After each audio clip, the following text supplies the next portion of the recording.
Não tem claquete, não? A claquete é na mão meu. É. Claquete! Valendo! E assim a gente já começa, né? A claquete do ao vivo, é a claquete da vida real, né? Nós somos produtores, filmmaker e tudo ao mesmo tempo, então é a gente que faz o nosso corre, a nossa vida e trazendo a máxima. O movimento é a vida e a vida é o movimento. Você já deve estar observando esse local transcendental, esse local lindo, paradisíaco, no estado do Rio de Janeiro, no município de Búzios. E hoje eu estou tendo a grata oportunidade aí do Grande Espírito, da Mãe da Vida, e me conectar com esse ser humano mais humano, esse ser humano incrível, que vocês já vão saber o nome dele, para falar um pouco de tudo. Porque aqui nós falamos um pouco de tudo. Aqui a gente não fala só sobre uma coisa, nós falamos sobre várias coisas e principalmente sobre a medicina da vida, o bom viver, como é realmente você ser uma pessoa melhor a cada dia.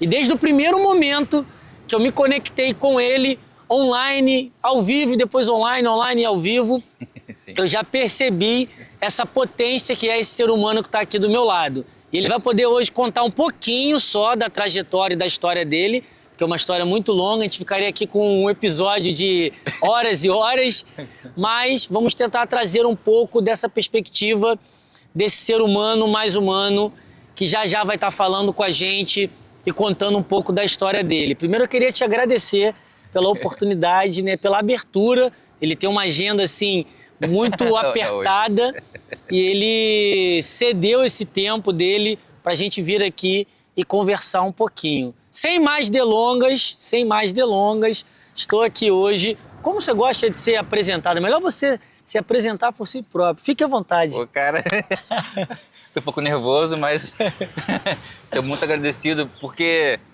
na verdade, foi uma conexão muito rápida, né? Sim. Foi muito rápida a conexão, a empatia, sei lá, qualquer coisa que possa ser relacionada a esse encontro de almas, né? E foi um exagero, né? Às vezes O pessoal pensa que tá forçando a barra. Não. Não é. E até continua depois, né? Lá que a gente se encontrou na família Fabris, e depois fui conhecendo mais o seu trabalho. E não é pelo trabalho em si, mas é pela característica de ser um ser humano e que compartilha coisas, e porque é verdadeiro, né? Não é só midiático, hoje em dia está muito forte essa palavra, né? O pessoal só tá rendendo atrás das câmeras, né? Isso, mas é fora também. Bom, eu sou Júlio Smack, sou artista, trabalho essencialmente e inicialmente com dança, e por isso que para mim faz muito sentido essa parte do movimento, porque eu vou contar um pouco sobre a minha trajetória e ela faz muito sentido quando o movimento, vida, movimento. Bom, então vou começar do começo. Do começo. Ele te apresentou muito rapidamente, né? Acho melhor que vou dar um auxílio, que eu tô pensando que tá um pouco nervoso, né? Ele tem várias formações, gente. Vamos lá, ele tem várias, são inúmeras, né? Eu posso errar aqui várias, mas ele vai complementando. Ele tem formação, ele é formado em bacharel em dança pelo FRJ. Sim. Ele tem formação em reiki, tarô cigano. O que mais? Trabalhei muitos anos com vídeo, com fotografia. Viajou o mundo com a dança. Sim. Isso é super importante para conectar, porque eu trago aqui no canal uma pergunta mestra, né? Que é uma pergunta que norteia o nosso bate-papo, para a gente ter um ponto de contato e não se perder, né? Que a gente poderia conversar sobre vários assuntos aqui, que ele é uma pessoa também que tem uma visão ampla de conhecimento, mas a gente vai ancorar aqui numa pergunta central. E a pergunta que agora eu faço para ele, né? Júlio, como o movimento mudou a sua vida? Conta um pouquinho essa tua trajetória, né? Todo conectado com a dança, com o corpo, com o movimento, sim, uma visão de mundo universalista, né? Conectando várias matrizes africanas, matrizes brasileiras, né? Religiosas, espirituais. Como que foi esse movimento? Como é que foi isso sendo traçado para tornar esse arquétipo que hoje nós conhecemos como Júlio? Conta um pouquinho aí pra gente. Eu comecei com karatê. Nossa, aí, tudo é um movimento. Eu comecei com karatê em 99. Na verdade, eu tinha começado o karatê em 95, mas foi apenas sei lá, um mês de aula, porque um tio meu fazia aula de karatê e ele me levou, mas como era só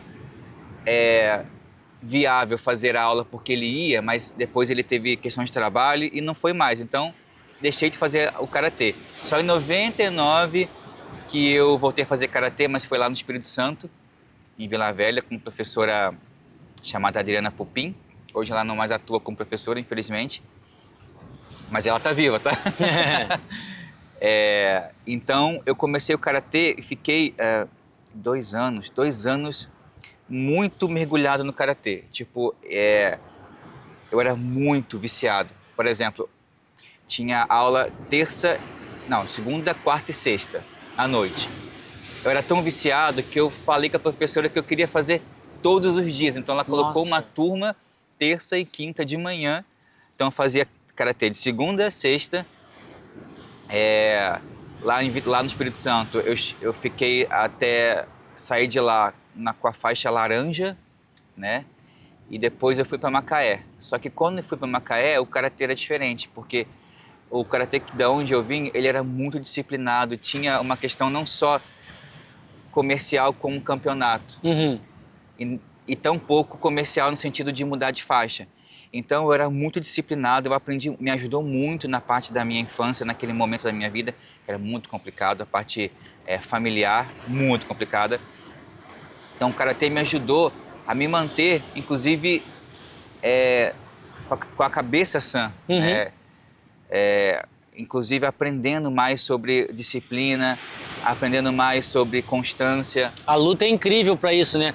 O quanto ela trabalha esses pilares da disciplina fortemente, né? E também a lidar com a minha autoestima, porque eu era uma criança muito imaginativa, muito criativa, só que era muito para mim, né? Então me fechava muito. E o karatê conseguiu me abrir muito, porque eu falo muito porque assim, mesmo muito ainda era pouco para uma sociedade que às vezes quer que a gente exponha, que a gente fale, mas na verdade eu era muito muito contido, muito na minha. E aí no karatê eu soltava assim, quando eu tinha aula, eu não contia, eu colocava toda a minha raiva, toda a minha necessidade de expressão ali. Então eu aprendi muito com essa professora. Aí quando eu fui para Macaé, o karatê era diferente, o karatê ele tinha um aspecto mais comercial, então era muito mais luta, inclusive. Uhum. E aí eu fui perdendo um pouco esse contato com a essência do que seria o karatê, do que seria realmente, porque lá onde eu aprendi era a filosofia, prática e a vivência do karatê todos os dias. Não era só você chegar na academia, treinar e fazer luta e acabou, você vai pro campeonato. Não.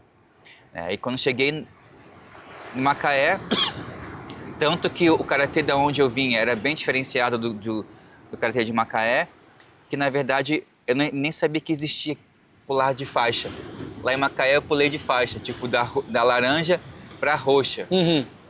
Aí eu não sabia que não podia contrariar o mestre, no caso a mestra em Macaé. Aí eu falei, então, eu não quero mudar de faixa, porque eu acho um absurdo mudar de faixa, porque tem que passar por todas as etapas. E aí ela falou, não, você mudou de faixa porque o mestre lá do Rio falou que você tinha que mudar de faixa porque faz parte da dinâmica daqui. Aí eu, não, eu fiquei relutando. Acho que isso me causou um trauma, porque depois da faixa roxa eu nunca mais passei para nenhuma faixa. Uhum. Porque eu via, também foi até uma autocobrança muito grande, que eu tinha que passar pela verde. Bom, aí chegou no karatê em Macaé. Em Macaé, em paralelo lá no Espírito Santo, eu comecei a fazer aula de canto com a minha irmã. A gente cantou num karaokê, no shopping, e aí cantando uma música de Sandy Júnior, pra variar. Aquela música do Titanic, mas em português. Tô lembrando isso agora, tá? Nem tinha lembrado disso. Fazia um tempo que eu não falava sobre isso. Aí, todo mundo gostou. Cara, que criança cantando no karaokê em 99... Sim. Não, 98. 98. E aí, em 99, a gente entrou na aula de canto.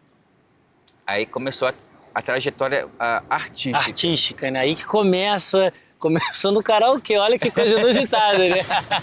Cara, e depois a gente conseguimos um contato, não sei como, porque tinha aula de canto lá em Vitória, a gente morava em Vila Velha. Então, a trajetória artística foi aí. Quando chegou em Macaé, eu sentia que eu era muito duro, muito travado, assim. Aí minha mãe queria colocar a gente na aula de canto, na aula de dança de rua, né? Que era mais fácil me integrar nessa dança do que no balé. Por exemplo, balé eu achava um saco, achava até, tipo, muito sem graça. Depois eu descobri que não era sem graça, depois quando eu entrei na faculdade. Mas foi o meu ingresso mesmo na dança. Sim. Quando... Isso já tinha quantos anos, mais ou menos? Pô, foi em 2002. Faz as contas aí. Enquanto ele tá falando, eu vou fazer as contas. É a mesma idade, então é igual. Não? 13 anos a menos, estamos com 38, 25. Não, 2002. 2002. 2002. Caraca, 23 anos atrás. Isso 23 anos atrás. 38 menos 23. 28, 18, 17. 17 para 16 para 17 anos. Não, eu era mais novo. Mais novo ainda? 38 menos 23. 28, 18 menos 3, 15. 15 anos. Na época eu tinha 14. Então, eu faço aniversário em outubro. Isso aí, 14 para 15 anos. E aí, o que acontece é que quando eu entrei na dança de rua, por que eu vejo que é muito importante quando eu incentivo um jovem a fazer uma aula de dança, não importa qual, porque isso me ajudou muito na parte social, eu fiquei mais sociável, e também me ajudou muito na parte da autoestima, porque eu comecei a descobrir valências corporais que eu não entendia se eu ficasse em casa jogando videogame ou brincando na rua com os amigos.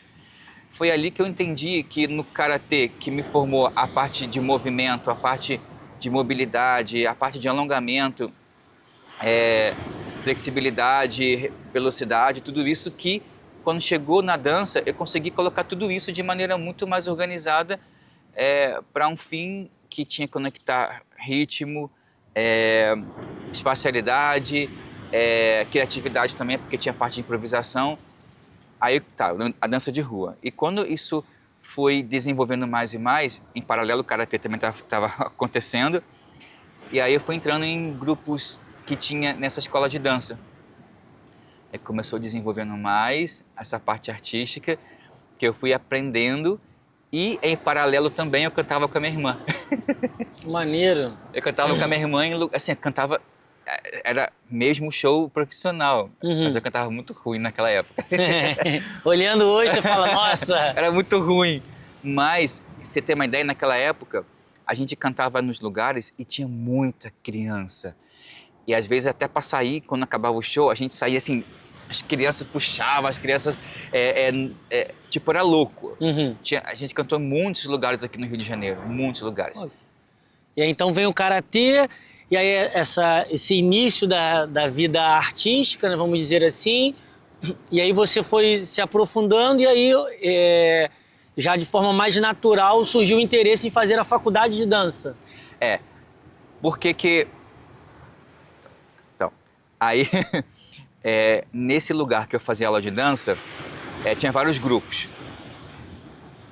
Os responsáveis começaram a perceber que eu estava me destacando, eu era muito dedicado, né? Então, como você falou, né? Tipo, feito é melhor do que perfeito. Então, lá eu colocava muito isso em prática. Então, eu não ligava muito pelas minhas dificuldades em algumas questões que eu estava descobrindo na época. Então, eu só estava fazendo. Eu me entregava pra caramba. Então, nesse lugar que eu fazia dança, tinha uma companhia de dança que viajava já bastante. Era pioneira em diversos temas na dança naquela época. E aí, nesse momento, eu estava vendo uma transição. Algumas pessoas estavam saindo. E foi quando os diretores, né, dessa companhia me convidaram para participar de um processo como se fosse para ver se realmente as pessoas que eles escolheram estariam aptas para entrar nessa companhia. Só que eu nem imaginava, porque na verdade, naquela época meu pai tinha morrido. Então eu fiquei, cara, minha vida tá mesmo cabeça para baixo, eu era muito jovem. E aí eu falei, tá, eu vou. Só que nem imaginei que realmente ia passar, eu não estava sem perspectiva nenhuma. Então eu entrei na companhia de dança. E foi uma grande surpresa, porque como eu, que me achava desengonçado, que achava que eu não conseguia fazer as coisas, foi começando a ter uma outra ideia do que eu poderia ser no mundo, né?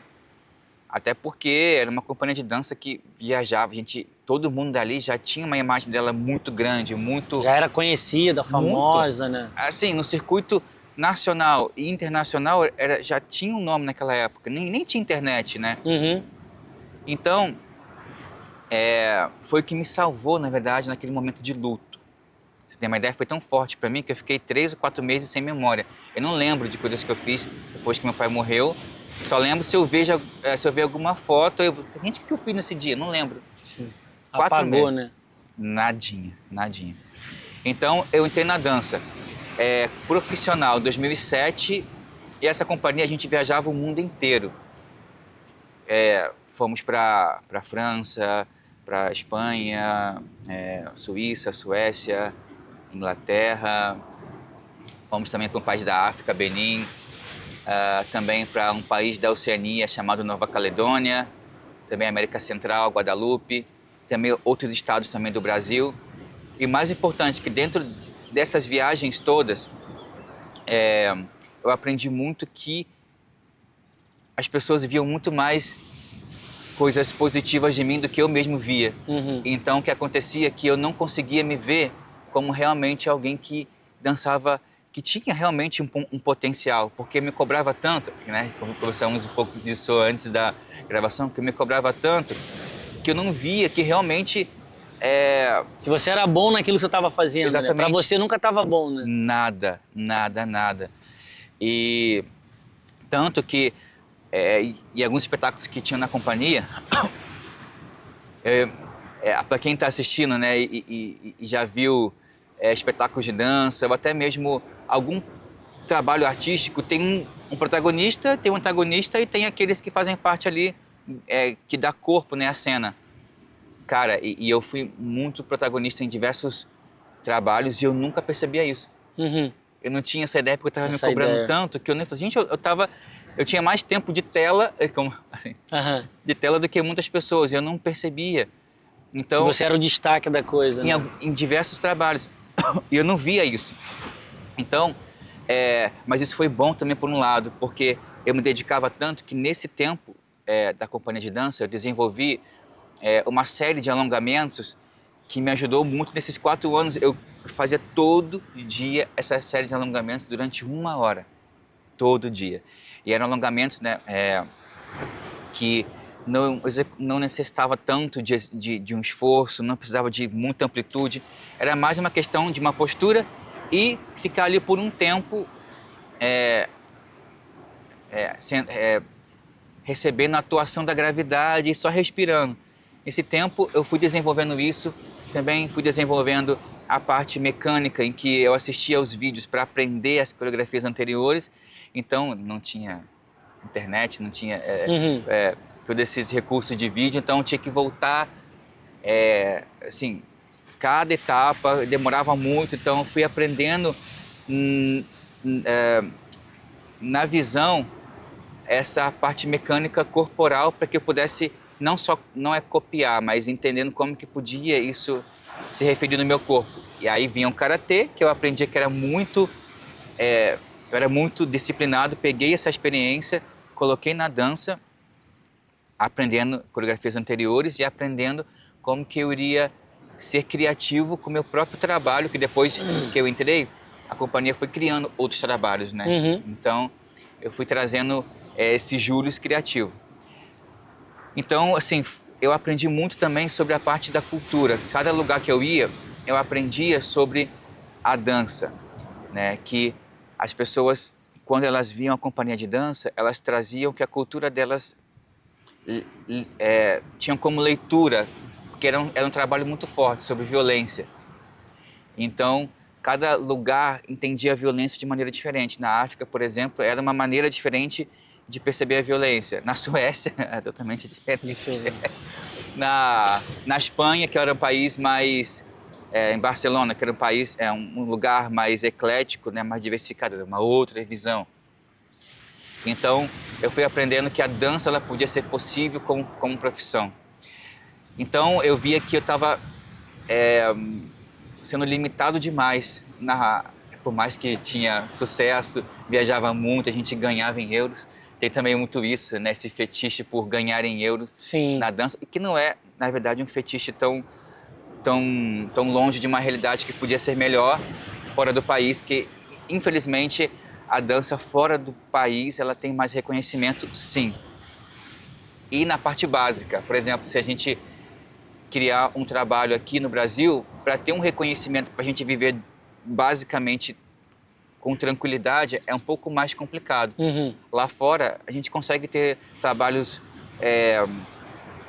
menos relevantes, porém conseguir... Mas que dão um retorno financeiro, né? Que você consegue viver bem, viver dessa arte, né? Somente, né? Exatamente.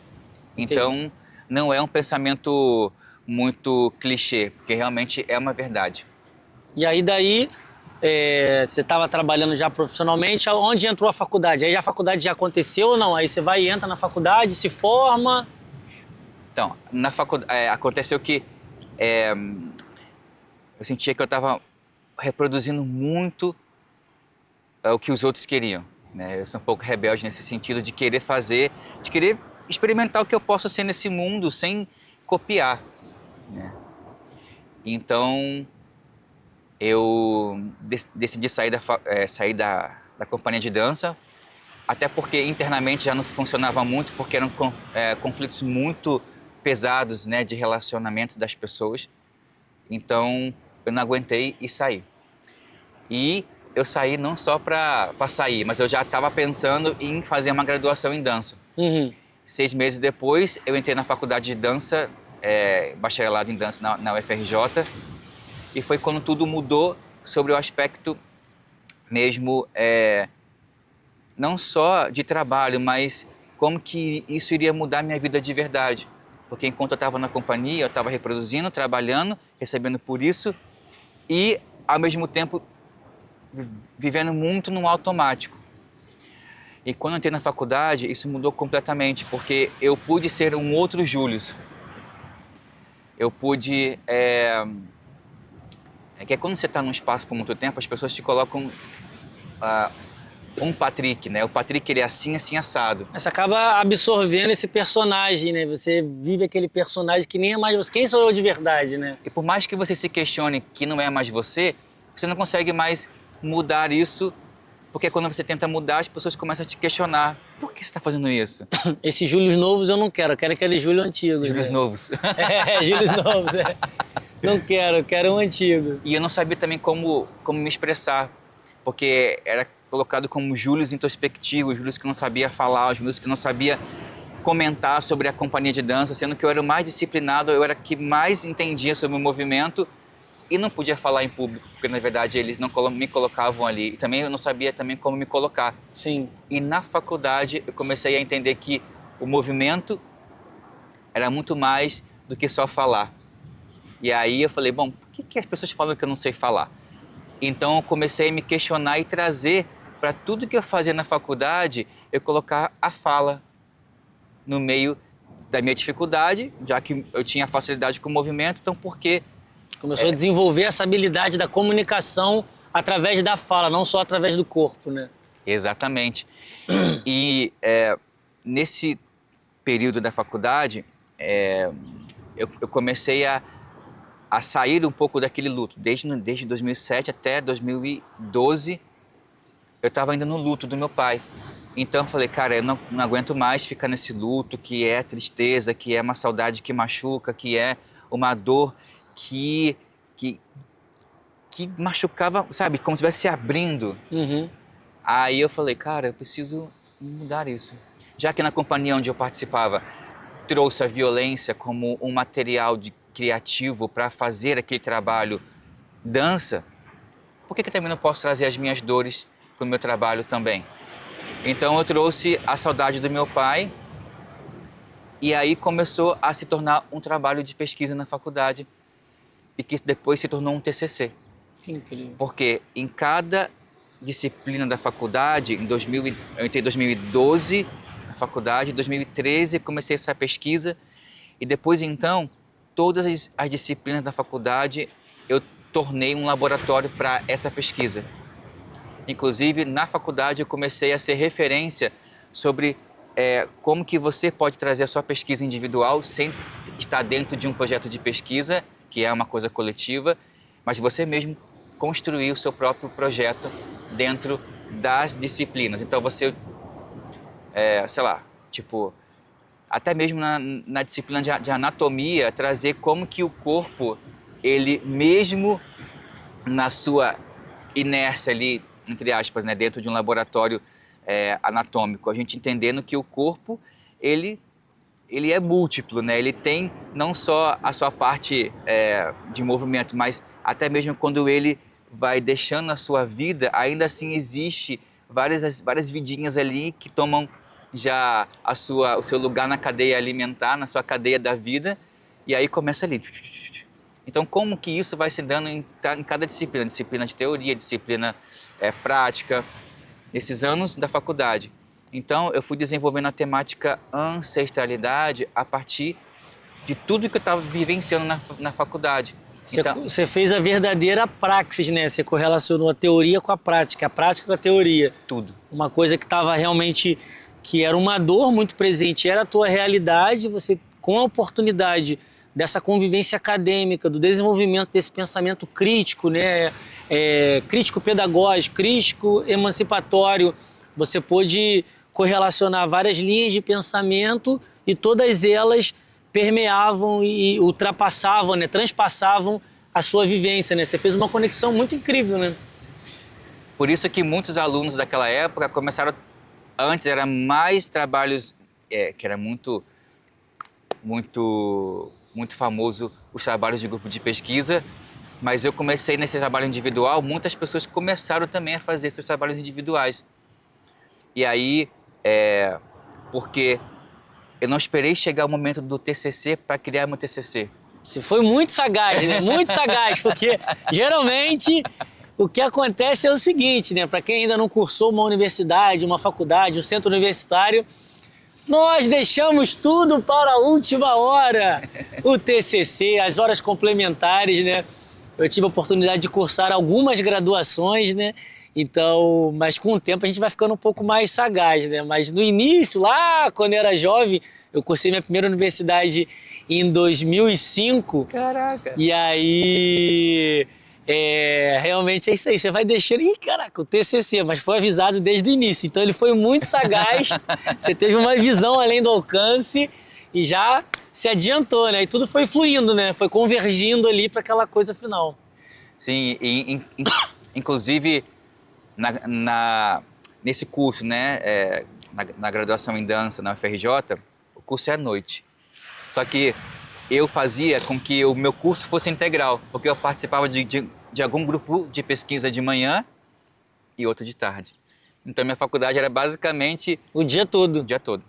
Então, para quem está assistindo esse vídeo, quer fazer uma graduação na UFRJ e principalmente em dança especificamente, se tiver condições, claro, porque tem pessoas que não conseguem porque tem que trabalhar, então, mas eu consegui porque tinha bolsa. Então, experimente fazer um pouco mais além do período da sua graduação, que é à noite, né? Então, eu experimentei muito, de verdade, Você viveu aquele momento, né? Teve a oportunidade de viver 100% aquela intensidade que é maravilhosa do mundo acadêmico, né? Por que que isso foi importante? O meu projeto, que se chama Integrar Meus Lares, ele foi se desenvolvendo para a área de música, de dança, que é o solo, de vídeo, que eu desdobrei em videodanças, né, com a temática ancestralidade, também de fotografia, que era a pesquisa do movimento, como que você se integrar ao movimento a partir da imagem. Em movimento. É o fotógrafo, ao mesmo tempo a câmera na mão, o fotógrafo também em movimento, tirando foto de uma pessoa em movimento. Então, como que é você pesquisar, sentir o que seria o momento certo para fotografar? O que é o certo ao você fotografar em movimento? Um laboratório incrível, né? Então, eu tive muitas pessoas para ter como cobaias nesse processo. Bom, e aí acontece que na faculdade foi muito importante também, porque foi quando eu comecei a entender o meu diagnóstico sobre artrite reumatoide. Porque em 2010 foi as primeiras crises, mas foi em 2012 que eu comecei a ter realmente um diagnóstico mais certo, que era justamente quando entrei na faculdade. Então, a dança começou a se tornar algo não só de trabalho, mas terapêutico também. Para você mesmo, né? Para mim mesmo. Porque foi quando eu percebi que a dança é o que poderia me salvar nesse processo da artrite. E acontece que muita gente, depois de uma crise da artrite, se tiver uma crise no ombro, acontece que depois da crise, muita gente que não tem a consciência corporal fica assim. Ou assim para frente, ou para trás, ou não consegue ter mais a mobilidade de circular o ombro. Porque depois da crise, não entende que não pode pegar peso e pega um peso e aí o processo inflamatório que já está aqui... machuca, né? Machuca. E aí não consegue mais ter a mobilidade. Então a dança me ajudou depois das crises que eram terríveis. Eu não conseguia, nas primeiras crises, eu não conseguia botar minha mão mais no chão com a perna esticada, porque eram muito fortes. Então eu entendi que a dança estava me salvando antes mesmo de eu entender que eu teria essas crises da artrite. Que os diagnósticos iniciais foram muito difíceis, porque os médicos não entendiam, porque tem vários apontamentos que diziam que era uma lesão da dança, porque era uma dança muito, muito bruta, mas não era, era da artrite que estava chegando. Então a dança, ela se tornando aos pouquinhos um processo de cura interior, porque também eu entrei no processo de medo do futuro, porque eu só via modelos de pessoas que tinham artrite que depois de um tempo perdiam mobilidade, não conseguia andar, não conseguia trabalhar, pegavam o INSS da vida, porque não tinha mais como trabalhar, viver da maneira que eu queria, que era expandir, viajar, dançar por todos os lugares do mundo, continuando de maneira individual. Então eu fui perdendo a capacidade de sonhar. Então, a artrite na graduação, inclusive em diversos momentos na graduação, eu tinha crise e não conseguia ir para a faculdade. Ou na faculdade sentia alguma dor numa parte do corpo, eu tinha que voltar correndo para casa, porque naquele momento ainda não tinha um diagnóstico certo. E aí o que eu tinha de remédio era só para amenizar a dor e eu tinha que ir correndo para casa. Vários amigos me ajudavam nesse processo, inclusive eu ligava: Mariana, preciso que você venha me ajudar aqui, porque eu não consigo sair da cama. Vinha lá da faculdade para poder me ajudar, para poder comprar um remédio e eu ficar pelo menos andável. Sim, sem dor, né? Poxa, é incrível. Então a gente consegue perceber aqui de forma muito clara como que o movimento sempre esteve muito presente na sua vida, né? Sim. E aí, tanto no início da sua carreira profissional, tanto durante toda a sua trajetória acadêmica e hoje, né? Hoje, o Július, né? Além de toda essa parte do movimento que impactou, mudou e continua mudando e transformando a sua própria vida, hoje, como o Júlio está, com que ele atua, até para as pessoas saberem também, né, como elas podem se conectar com você para futuras possibilidades, são infinitas possibilidades, né, que existem nesse mundo. Então, como as pessoas podem se conectar para além do movimento com outras terapias que você também trabalha, que já é uma deixa aqui da nossa rota da conclusão para esse bate-papo incrível. Tem muito mais que a gente poderia conversar, mas senão vai ficar um episódio também muito gigantesco, né? Então, fala um pouco do Júlio de hoje, já deixa também as informações aqui para as pessoas te acharem, né? O que você faz hoje, né? Onde você está atuando, em que local do Brasil e do mundo. E eu acho que é isso. Bom, e toda essa trajetória até chegar aos dias de hoje foi que nessa construção de me curar a partir do movimento, isso me ajudou a entender melhor como que eu posso ajudar também as pessoas. Que, como professor de dança, eu comecei a entender que as minhas próprias dores foram dores necessárias para que eu pudesse ser mais empático com as pessoas, entender, olha, tá tudo bem você sentir dor, tá tudo bem você ter uma limitação aqui, ou aqui, ou aqui. Eu já passei por isso, então eu consigo entender que você sentir dor não é uma limitação, mas é uma possibilidade de você aprender com esse momento. Então, cada aula que eu dava, eu integrava a parte somática, entendia que existia uma parte também de integração com o ser. Então, desdobrando para a parte como terapeuta, hoje em dia eu atuo com massagens, atuo também com massagens diversas, né?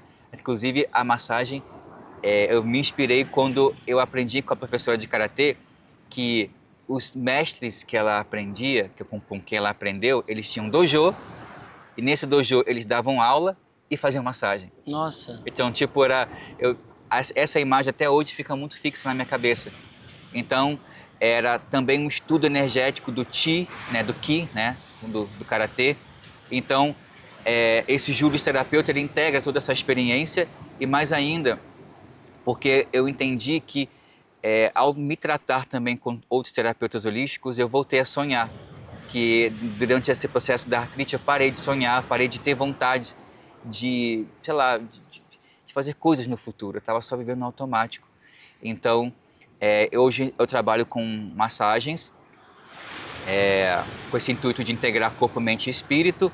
Trabalho com Reiki também, que é uma outra vertente, que essa parte das mãos, eu sempre tive muita sensibilidade, né, de sentir, de tocar e de perceber imagens, de integrar o campo a partir do toque.